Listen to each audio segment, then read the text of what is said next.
Você sabia que a origem das nações, os povos e as línguas que conhecemos hoje está em um único momento da história, registrado na Bíblia, e que esse evento foi causado por algo aparentemente simples, mas que gerou uma consequência global e mais? O que você faria se estivesse na Terra, logo após o maior cataclismo de todos os tempos, o dilúvio, e tivesse a chance de construir um futuro para a humanidade? Mas, em vez disso, o que aconteceu foi uma tentativa humana de alcançar o céu e uma resposta divina que mudaria o curso da história. Hoje, vamos explorar Gênesis 10 e 11, os capítulos que revelam como o mundo se dividiu em nações e línguas e o que a construção da Torre de Babel realmente nos ensina sobre a natureza humana. Fique comigo até o final, porque eu vou te mostrar um mistério escondido nas entrelinhas desses textos, que vai te fazer refletir profundamente. A genealogia das nações. Gênesis 10 é o famoso livro das gerações de Noé. E sim,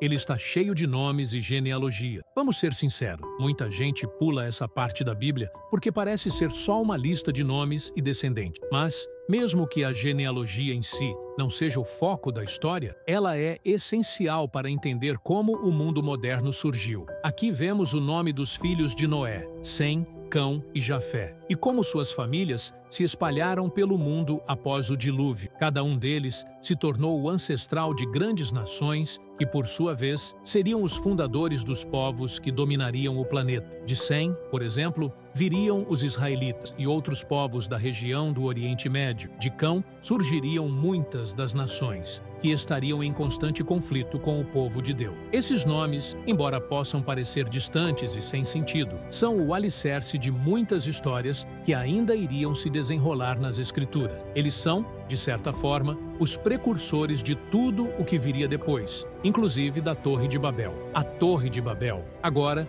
chegamos ao capítulo que vai realmente mexer com você. Gênesis 11 começa com uma humanidade ainda unida por uma única língua, vivendo de forma colaborativa. Imagine isso. Todos, literalmente, falavam a mesma língua. A comunicação era perfeita e a humanidade estava começando a reconstruir o mundo após o dilúvio. Então, em algum momento, surge uma ideia ousada. E se, ao invés de espalharmos pelo mundo, nós nos reunirmos e construirmos uma torre que chegasse até os céus? A Torre de Babel era mais do que uma simples construção. Era uma tentativa de alcançar Deus, de desafiar sua soberania. O povo queria um nome para si, não queria ser disperso e achava que poderia, de alguma forma, se igualar a Deus ou controlar o próprio destino. Você consegue imaginar isso? Um grupo de pessoas com uma visão coletiva tão grande, tentando, literalmente, escalar os céus. Mas a grande pergunta aqui é: o que Deus faria diante disso?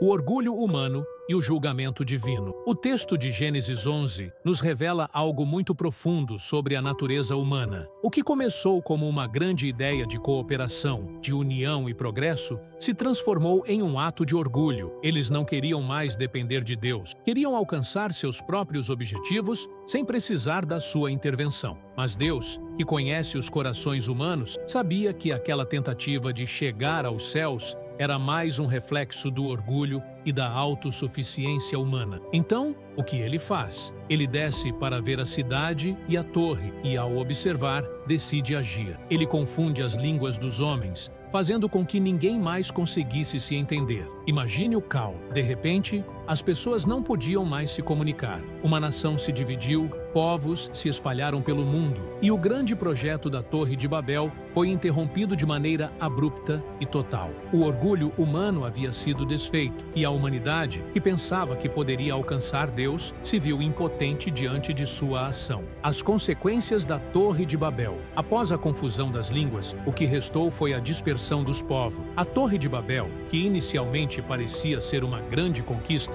acabou se tornando o símbolo de um orgulho coletivo, que levou à divisão e à perda do que parecia ser um ideal unificado. A história da Torre de Babel não é apenas uma explicação sobre a origem das línguas, ela também é um reflexo profundo do desejo humano de se elevar acima de Deus. Mas, Ao tentar alcançar o céu por seus próprios meios, eles não apenas falharam, mas também se espalharam pelo mundo, criando as nações que conhecemos hoje. É interessante pensar que, até hoje, o orgulho humano continua a nos levar a tentar chegar mais alto, em busca de poder, status e controle. Mas, como vimos aqui, os planos humanos podem ser frustrados quando tentamos agir sem considerar a vontade de Deus. O que podemos aprender com a história da Torre de Babel e a genealogia das nações? A principal lição aqui é que o orgulho humano, a tentativa de se colocar no lugar de Deus, sempre acaba em fracasso. A história de Babel é um lembrete de que, por mais que tentemos controlar o destino, é Deus quem tem a última palavra. E além disso, vemos como a humanidade, em sua tentativa de construir uma civilização perfeita, ainda está à mercê da vontade divina. A confusão das línguas, a dispersão dos povos e a diversidade que existe no mundo hoje não são fruto do acaso, mas sim do plano divino. Se gostou desse conteúdo, se inscreva no canal e assista ao vídeo que está aparecendo agora. Compartilhe esse conteúdo com um amigo que gostará de saber como surgiram as línguas existentes hoje.